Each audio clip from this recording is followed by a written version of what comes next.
ایک ہی دلیل ہے، ایک ہی مدعا ہے، ایک ہی نقطہ نظر ہے کہ اگر آپ سیاست میں آئے ہیں تلخ اور شیریں سوال ہوں گے. اگر آپ کسی سوال کو پسند نہیں کرتے اسے اگنور کیجیے، اور کسی صحافی کو بھی یہ زیب نہیں دیتا کہ وہ توں تڑاک بدتمیزی اور کسی کی حیثیت پہ سوال اٹھائے. تشدد قابل مذمت تھا، قابل مذمت ہے، قابل مذمت رہے گا. اب کہانی آپ مجھ سے سنیے. اچانک ایسا ہوتا ہے سوموار کے دن ہزاروں نوجوان ہیں جنہوں نے اسکول اور کالجز کے یونیفارمز پہن رکھے ہیں اور نظر آ رہا ہے کہ وہ اپنے اسکول کالجز سے باہر نکلیں اور پلے کارڈز ہاتھوں میں لیے ہوئے ہیں. اچانک وہ اپنے ملک کے دارالحکومت میں پرائم منسٹر ہاؤس اور آس پاس جو اہم عمارات ہیں وہاں پہنچ جاتے ہیں. تمام تر جو رکاوٹیں ہیں وہ عبور کرتے ہیں. پولیس فورس کھڑی ہے اس کو کراس کرتے ہیں، رکاوٹیں کھڑی کی گئی ہیں انہیں کراس کرتے ہیں. اور مطالبہ کیا کر رہے ہیں؟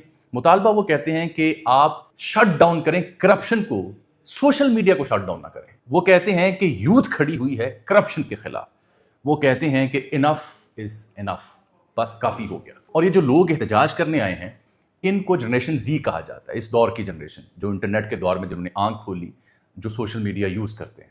تو یہ ہزاروں کی تعداد میں جب نوجوان امڑ آئے تو وہاں پہ صورتحال پھر قابو سے باہر ہو گئی. کرفیو لگانا پڑ گیا، ایمرجنسی ڈکلیئر کرنا پڑ گئی، اور پوری دنیا کا میڈیا بشمول B B C, C N N, Al Jazeera, Fox, Sky اور بھارتی میڈیا اور پاکستانی میڈیا، اس کا لینس اس ملک کے دارالحکومت میں ہونے والے احتجاج کی جانب چلا جاتا ہے. یہ بچے جو باہر نکلے، یہ آپ کو عرض کروں کہ یہ ان کی بنیادی ڈیمانڈ کیا تھی. یہ بچے یہ کہہ رہے تھے کہ کرپشن ختم کی جائے. یہ بچے تنگ آ چکے ہیں کہ جو ہم ٹیکس دیتے ہیں اس کی وصولی تو کی جاتی ہے مگر حساب کتاب موجود نہیں. یہ بچے کہتے ہیں کہ ہمارے ملک کے جو سیاستدان ہیں ان کے بچوں کی جو شاہانہ زندگیاں ہیں، ان کی جو آنیاں جانیاں ہیں، ان کی جو ٹک ٹاک پہ ویڈیوز ہیں، جو ان کی نمائش ہے اپنے پروٹوکول کی، ڈالوں کی، کپڑوں کی، اپنی ثروت کی، عمارت کی، اس سے ہم تنگ آ چکے ہیں. ہمیں روزگار نہیں مل رہا، ہمارے ملک میں روزگار کے ذرائع نہیں ہیں، اور روزگار دینے کی بجائے، کرپشن ختم کرنے کی بجائے ہمارے ملک کی جو حکومت ہے، جو سرکار ہے، وہ سوشل میڈیا بند کر رہی ہے، وہ ہم پہ پابندیاں لگا رہی ہے، ہم سے ٹیکس بھی وصول کرتے ہیں. خود دیکھیں ان کا طرز زندگی کیسا ہے. تو میں کہنا یہ چاہ رہا ہوں کہ یہ جو تاثر ہے یہ پوری دنیا میں اب پھیلتا جا رہا ہے کہ حکمران جو ہے یا اس کے جو بال بچے، اس کی فیملی، ان کے جو آپٹکس ہیں سوشل میڈیا پہ جیسے وہ اپنے آپ کی نمائش کرتے ہیں، وہ اب یوتھ کو چبھ رہے ہیں، کانٹے کی طرح چبھ رہے ہیں. تکلیف دیتے ہیں انہیں کہ یہ حکمران ہمارے ہیں، ہمارے ٹیکس سے پیسہ لیتے ہیں، اور ان کی زندگی دیکھیں اور ہماری زندگی دیکھیں. اب یہ فرق مٹتا جا رہا ہے، اس کے اوپر لوگ بات کر رہے ہیں، آواز دے رہے ہیں، احتجاج کر رہے ہیں. اس کی ایک مثال جو میں بیان کر رہا ہوں یہ ہے نیپال کی. بھارت کے قریب واقع ملک، چین کے ساتھ سرحد، جنوبی ایشیا کا ایک ملک. ہندو مت، بدھ مت وہاں پہ زیادہ پایا جاتا ہے. یہاں پہ بھی پاکستان جیسی صورتحال کسی حد تک ہم کہہ سکتے ہیں پائی جاتی ہے. مثال کے طور پر بار بار حکومتیں بدلنا، بار بار جو نظامی حکومت اس میں تبدیلی کرنا، وزیر اعظم نیا آنا. ایک سال 2024 میں دو نئے وزیر اعظم آ گئے. یہاں پہ کبھی بادشاہت ہوا کرتی تھی، عوامی احتجاج اور دباؤ کے بعد 2008 میں وہ ختم ہوئی. تب سے لے کے اب تک ملک سٹیبل نہیں ہو رہا. بھارت کے ساتھ بھی ایشوز پائے جاتے ہیں. جیسے ہی نیپال کے دارالحکومت کھٹمنڈو میں یہ ہنگامے پھوٹ پڑے، بھارت بھی چوکس ہوا. اس نے بھی اپنی فورسز کو نیپال کے قریب بھیج دیا کہ نظر رکھیں یہاں پہ کیا صورتحال ہے. اب یہ بڑھتی کرپشن جو تھی اس کی کہانی میں آپ کو بیان کرتا ہوں. یہ آپ سمجھیں کہ 2.5-3 کروڑ آبادی کا ملک ہے نیپال، اور 90% لوگ یہاں پہ انٹرنیٹ استعمال کرتے ہیں. 8 سے 10% لوگ ہیں جو بیرون ملک ہیں جن کا رابطہ اپنے ملک کے ساتھ نہیں ہو پاتا جب انٹرنیٹ کی رسائی نہیں ہوتی. نیپال کی حکومت جو موجودہ حکومت ہے، اس کے جو پرائم منسٹر ان کا نام ہے کے پی شرما اولی. کے پی شرما صاحب شنگھائی تعاون تنظیم پہ بھی آپ کو دکھائی دیے ہوں گے، مخصوص نیپالی لباس پہننا ہوا، ان کی اہلیہ بھی ساتھ ہیں ساڑی میں، وہ آپ نے دیکھی ہوگی تصویر. حکومت نے کیا یہ کہ 3 ستمبر تک جتنی بھی انٹرنیٹ کی کمپنیاں، سوشل میڈیا کمپنی ہیں، انہیں مہلت دی کہ وہ اپنے آپ کو مقامی طور پر رجسٹرڈ کروائیں، اور اگر نہیں تو ہم آپ کو بلاک کر دیں گے، تاکہ آپ کی مقامی نمائندہ یہاں پہ ہو اور ہماری شکایات کا ازالہ ہو سکے. حکومت کو شکایت ہے ان کمپنیوں سے اور سوشل میڈیا کے صارفین سے، جنریشن زی سے، کہ جی یہ فیک نیوز پھیلاتے ہیں. سنی باتیں آپ کو لگ رہی ہیں، فیک نیوز پھیلاتے ہیں، یہ پروپیگنڈا کرتے ہیں حکومت کے خلاف، یہ ہیٹ سپیچ کو پروان چڑھاتے ہیں. اس لیے یہ جتنی بھی سوشل میڈیا کمپنی ہیں یہ ہمارے ضابطے قاعدے میں آئیں، ورنہ ان پہ پابندی. تو ہوا کیا؟ 26 بڑی کمپنیوں پر پابندی لگا دی گئی ہے. مثال کے طور پر میں آپ سے عرض کروں، فیس بک بند کر دی گئی 3 ستمبر کی ڈیڈ لائن کے بعد. اس کے بعد انسٹاگرام جو بڑی مقبول ایپ ہے نیپال میں وہ بند کر دی گئی. اس کے بعد واٹس ایپ بند کر دی گئی. اس کے بعد لنکڈ ان بند کر دی گئی. اس کے بعد یوٹیوب بند کر دی گئی. اسنیپ چیٹ بند کر دی گئی. اور جو کمپنیاں 2 باقی بچی، وہ ایک ٹک ٹاک تھی اور ایک وائبر نامی کمپنی تھی، وہ بچ گئیں کیونکہ انہوں نے اپنے آپ کو رجسٹر کروا لیا. بہرحال میری ایک نیپالی دوست ہیں کٹمنڈو میں نے ان سے رابطہ کرنے کی کوشش کی تو واٹس ایپ ان کا چل نہیں رہا. ان سے رابطے نہیں ہو پایا، معلوم ہوا کہ واٹس ایپ بھی وہاں بند ہو چکا ہوا ہے۔ تو اب جب یہ لوگ اچانک باہر نکلے، ایک تنظیم ہے جس کو حامی کہا جاتا ہے، 2015 میں اس کا قیام عمل میں آیا، ان کا نعرہ ہے کہ قانون کی بالادستی ہو ملک میں، شفافیت ہو اور انصاف ہو۔ تو اب روایتی سیاستدان پیچھے رہ گیا، اپوزیشن، حکومت یا دیگر سیاسی اور مذہبی جماعتیں وہاں پہ وہ پیچھے رہ گئیں، خود سے جو نوجوانوں کا لاؤ لشکر ہے، جنریشن زی والے جو بچے ہیں وہ باہر نکلے ہیں۔ اس کو کسی نے ایسا لیڈ نہیں کیا، کوئی نیتا سامنے نہیں آیا، کوئی بڑا جلسہ نہیں ہوا، بس عوام باہر نکلے اور پھر نکلتے چلے گئے۔ نیو بھونیشور کا جو علاقہ ہے جہاں پہ پارلیمان اور پرائم منسٹر کے آفیسز ہیں، وہاں تک یہ لوگ پہنچے۔ تصویریں میں آپ کو دکھا رہا ہوں، ہزاروں کی تعداد میں وہاں پہ مجمع پہنچا ہوا ہے۔ پولیس نے روکنے کی کوشش کی، ربڑ گولیاں ماری، براہ راست گولیاں ماری، واٹر کینن کا استعمال کیا، پکڑ دھکڑ کی۔ لیکن آج Fox news, sky news, CNN بتا رہا ہے، جس کو میں نے معائنہ کیا، جائزہ لیا، کہ 100 سے زائد افراد زخمی ہیں، 20 افراد ایسے ہیں جن کو سر اور سینے میں براہ راست گولیاں لگیں، وہ جاں بحق ہو چکے ہیں۔ اس کے باوجود یہ احتجاج تھمنے کا نام نہیں لے رہا، کیونکہ وہاں کی جنریشن زی تنگ آ گئی ہے حکمرانوں سے، ان کی شاہ خرچیوں سے، ان کے کرپشن سکینڈل سے اور سوشل میڈیا پر لگنے والی پابندیوں سے۔ یہ لوگ اچانک یہ لاوا پھوٹا ہے وہاں پہ، ورنہ نیپال میں انقلابی معاملات کم ہی ہمیں دیکھنے کو ملے۔ وہاں حکومتیں گرائی گئیں، وہاں پہ آئین کے ساتھ کھلواڑ ہوا، وہاں بادشاہت بھی تھی، تو کم ہی ایسا کچھ دیکھنے کو ملا۔ احتجاج ضرور تھا، لیکن ایسی صورتحال اچانک ایمرج ہوئی۔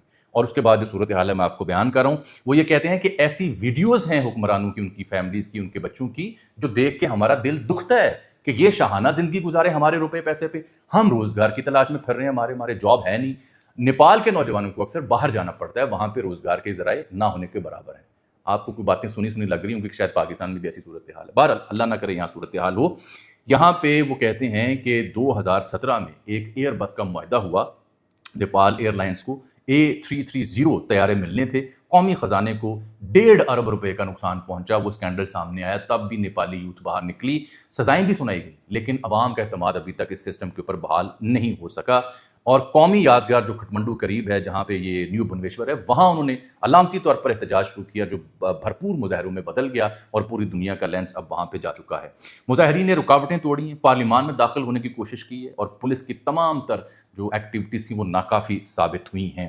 یہ حکومتی آمرانہ رویے کے خلاف یہ عوام نکلی ہے۔ ایک صاحب ہیں، ان کا نام ہے انوراگ اچاریہ، یہ کھٹمنڈو میں ایک تھنک ٹینک کو ہیڈ کرتے ہیں۔ BBC نے ان سے گفتگو کی، 2-4 اور اداروں نے بھی۔ میں نے ان کی گفتگو پڑھنے کی کوشش کی کہ سمجھ آ سکے کہ اچاریہ صاحب کیا بیان کریں۔ اچاریہ صاحب کہتے ہیں کہ بظاہر یہ جو احتجاج آپ نیپال میں دیکھ رہے ہیں، یہ سوشل میڈیا پر پابندی کی وجہ سے ہے، لیکن اس کی وجوہات بڑی گہری ہیں۔ کیسے؟ وہ کہتے ہیں کہ نئی نسل کا خواب یہ تھا، نیا نیپال ہمیں ملے گا، لیکن یہاں پہ آئین توڑا جاتا رہا، یہاں پہ حکومتیں بدلتی جاتی رہیں، یہاں پہ روزگار کے ذرائع کم ہیں، باہر جانا پڑتا ہے، بار بار حکومتوں کی تبدیلی اور جو شاہانہ طرز زندگی ہے حکمرانوں کی، وہ بنیادی وجہ ہے اس احتجاج کی، اور چنگاری بنا سوشل میڈیا پر پابندی لگانا، جس کی وجہ سے عوام باہر نکل آئے۔ یونیفارم میں بچے، تصویریں اگر آپ دیکھیں تو ان کو تو کسی نے گائیڈ نہیں کیا، یہ تو نہیں بہکے، ان کو تو کسی مذہب نے، کسی سیاست نے باہر نہیں نکالا، یہ فطری طور پر باہر نکلے حکمرانوں کے طرز زندگی کو دیکھتے ہوئے تنگ آ کر۔ تو یہ لاوا جگہ جگہ پھوٹ رہا ہے۔ مثال کے طور پر اس کی ایک کہانی ہمیں انڈونیشیا میں حالیہ دنوں دیکھنے کو ملی۔ حکومتی وزراء اور دیگر کی تنخواہوں میں اضافہ کیا گیا۔ انڈونیشیا آبادی کے لحاظ سے سب سے بڑا مسلم ملک ہے، بظاہر سٹیبل ہے، لیکن فائنانس منسٹر کی رہائش گاہ پر حملہ ہوا، ایک رائڈر تھا، اس کی ہلاکت ہوئی اس احتجاج میں، ہنگامے پھوٹ پڑے، اتنا دباؤ آیا کہ لوگوں نے جلاؤ گھراؤ کی کوشش کی، فائنانس منسٹر گھر پر حملہ کیا، اور وہی انڈونیشین حکومت جس نے اپنے اراکین اور وزراء کی تنخواہوں میں اضافہ کیا، وہ مجبور ہوئی تنخواہوں میں اضافہ واپس لینے پر۔ ہمارے ہاں بھی اضافہ ہوا، آوازیں ہم نے بلند کی، لیکن وہ اضافہ قائم ہے۔ اس کے باوجود کہ قوم سیلاب میں ڈوبی ہوئی ہے، ہمارے اراکین نے تنخواہوں میں اضافہ واپس نہیں لیا۔ یہ غریب مسکین لوگ ہیں، ہمارے ٹیکس سے تنخواہوں میں اضافہ کرنا چاہتے ہیں۔ یہ ہے المیہ۔ ترکی کی کہانی بھی مجھ سے سن لیں۔ ترکی بظاہر ایک جدید ملک ہے، وہاں پہ طیب اردوان کی بڑی گرفت ہے، وہاں پہ ٹینک آئے تو عوام سڑکوں پر لیٹ گئے، لیکن ترکی کی صورتحال یہ ہے کہ وہاں پر بھی انٹرنیٹ کو محدود کر دیا گیا ہے، بالخصوص یوٹیوب، ایکس، انسٹا، فیس بک اور دیگر ایپس کو محدود کیا گیا، کیونکہ اپوزیشن جماعت ہے جو ریپبلکن پیپلز پارٹی کہلاتی ہے، وہ احتجاج کرنے جا رہی ہے، اس کی وجہ سے سوشل میڈیا پر رسائی محدود کر دی ہے ترک حکومت نے۔ ان 3 ممالک کی کہانی سے آپ کو کیا سمجھ آ رہی ہے؟ کیا سوشل میڈیا پر پابندی اور زور زبردستی کے ضابطے، اس سے آپ نئی جنریشن کو روک سکتے ہیں؟ انڈونیشیا اور نیپال نے ثابت کیا ہے کہ صاحب نہیں، آپ نہیں روک سکتے۔ اس پر پابندی مسئلے کا حل نہیں ہے۔ عوام اور بالخصوص جنریشن زی وہ اب انصاف مانگتے ہیں۔ وہ برابر کے حقوق مانگتے ہیں، حکمرانوں کی شاہانہ طرز زندگی سے پناہ مانگتے ہیں اور اس کے خلاف ان کو نفرت ہو رہی ہے۔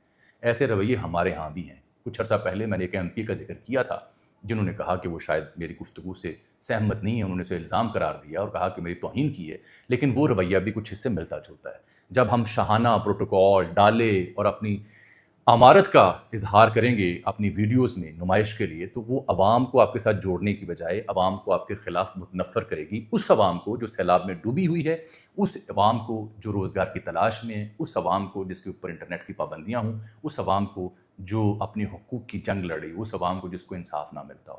تو یہ 3 کہانیاں انڈونیشیا کی، ترکی کی اور نیپال کی اہل پاکستان کو سمجھانے کے لیے کافی ہونی چاہیے کہ پابندی اور زور زبردستی یہ حل نہیں ہے، آواز دبانا حل نہیں ہے، آواز کو سنا جائے اور بات کو سمجھا جائے۔ یہی وجہ ہے کہ آج میں نے 2 خبریں آپ سے اور ڈسکس کرنی ہے۔ خواجہ صاحب باجوڑ گئے خار کے علاقے میں، انہوں نے چیک دینے تھے متاثرین سیلاب کو، ان کا کیمرے بند کر دیے جائیں۔ تصویریں تشہیر ہمیں مقصود نہیں ہے۔ پاکستان زندہ باد، خیبر پختونخوا زندہ باد، باجوڑ زندہ باد، یہ نعرے لگائے اور کیمرے بند کروا کے متاثرین کی مدد کی، کیونکہ عزت نفس مجروح نہ ہو۔ تو میں نے یہ سوال خرم دستگیر صاحب سے پوچھا، میرے پروگرام میں آئے تھے، کہ خرم صاحب یہ خواجہ سعد رفیق کا مشورہ آپ پنجاب حکومت کو بھی دیں گے یا نہیں دیں گے؟ انہوں نے مجھے کہا دھو داری تلوار ہے، اگر ہم کوریج نہ کریں اپنے اقدامات کی تو عوام کو سمجھ نہیں آتی، کوریج کریں تو پھر تشہیر کا شبہ ہوتا ہے۔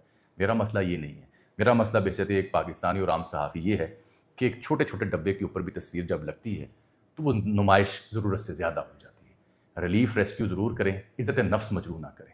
یہ ہمارا اس سلسلے میں پیغام ہے۔ خواجہ سعد رفیق کو فل مارکس کہ انہوں نے عملی طور پر ایک ایسا کام کیا کہ انہوں نے اپنی ہوئی حکومت کو پیغام دیا کہ کسی کی مدد کرنی ہے تو یوں کریں۔ جانے سے پہلے ایک خبر بڑی اہم آپ کو دے رہا ہوں جو کہ بہت اہم ڈیولپمنٹ ہے۔ پاکستان اور امریکہ کی محبت ہے، نئی دوبارہ شروع ہوئی، ہمیشہ ہماری محبت اور نفرت پر مبنی تعلقات رہے۔ تو اب کل یعنی سوموار کے دن ایک معاہدہ ہوا ہے جس میں فیلڈ مارشل بھی موجود تھے، پرائم منسٹر شہباز شریف بھی، اسحاق ڈار بھی، جو امریکی سفیر ہیں ناظم الامور انہیں کہا جاتا ہے، اور جو ان کے دیگر حکام ہیں وہ موجود تھے۔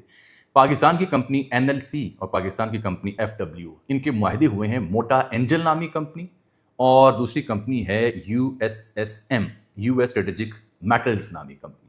یہ معاہدے ہوئے ہیں، مفاہمتی یادداشتوں پر دستخط کیے گئے ہیں معدنیات سے متعلق، جو پاکستان امریکہ کے درمیان تعلقات میں ہم سن رہے تھے، اور آپ کو یاد ہوگا جب فیلڈ مارشل کا وزٹ بھی ہوا اور پاکستان امریکہ کے تعلقات میں ایک نئی جب جہت آئی، تو ہم نے اپنے ویلاگ میں عرض کرنا شروع کیا تھا کرپٹو، منرلز اینڈ مائنز اور کاؤنٹر ٹیررزم، یہ 3 بنیادی چیزیں ہیں جو 2 ملکوں کو آپس میں جوڑ رہی ہیں۔ تو اب یہ معاہدہ اسلام آباد میں ہوا ہے، یہ کمپنیاں وہاں موجود تھیں، امریکی سفارتخانے کے حکام، ہمارے حکام وہاں موجود تھے، $50 کروڑ سرمایہ کاری کی بات کی گئی ہے اس میں۔ تانبا، سونا، جدید ریفائنری قائم کرنا، ٹیکنالوجی کی ٹرانسفر کرنا، یہ ان معاہدوں میں شامل ہے۔ جو موٹا اینجل نامی کمپنی ہے تو پرتگیز، لیکن امریکہ میں بھی آپریٹ کرتی ہے، افریقہ میں بھی ان کے کافی پروجیکٹس ہم نے دیکھے انٹرنیٹ پہ جب سرچ کیا اس کے بارے میں، اور US اسٹریٹجک میٹلز نامی کمپنی کے بارے میں بھی اگر آپ پڑھیں تو آپ کو علم ہوگا یہ کن شعبہ جات میں کام کرتی ہے۔ ہماری دعا اور امید یہ ہے کہ یہ معاہدے جو ہیں یہ عوام کے لیے روزگار لائیں، عوام کے لیے خوشحالی لائیں، اور اس خطے میں دہشت گردی کے خاتمے کا باعث بنیں۔ اگر اس کے پیچھے کچھ اور عزائم ہیں تو وہ اللہ جانتا ہے، یا حکومت جانتی ہے، یا امریکہ جانتا ہے۔ مجھے آج کے لیے آپ اجازت دیجیے، اللہ حافظ۔